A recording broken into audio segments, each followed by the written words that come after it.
今年大学入学分科测验7月12、13举办，大考中心统计，拢总有42000多人报名，比去年加13000人。如果今年会加竞争，分数若较低，就无啥可能会考到排名较悬的学校。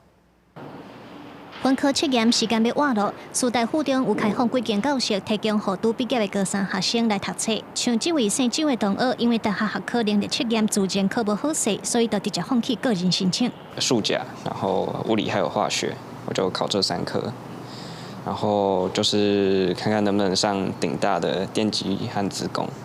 也那这位姓李的同学是早就决定要变分科测验，虽然个人申请伫咧第1阶段已经通过台大化工和成大电机，但是伊也是决定要放弃第2阶段的争取。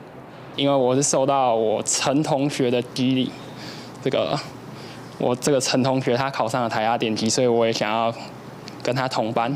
经过大考中心的统计，今年报名的人数有42252人，比去年的29086人增加13166人。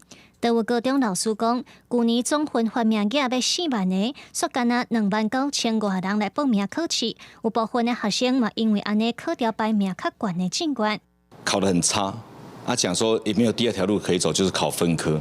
那谁料得到他分科跑到清大去，会吐血？但是这就讲回来说，今年会不会像去年这样？我觉得就不会了，因为人数实在是多了啦。多的话就是可能比较没有办法像去年一样，缺了那么多，然后我就可以占很多便宜。 有考生就讲，早就有料想到今年分科测验的人数会恢复正常，无像去年阁有欠名额的红利，会当做的都是继续认真打拼，靠实力考到理想的学系。记者综合报道。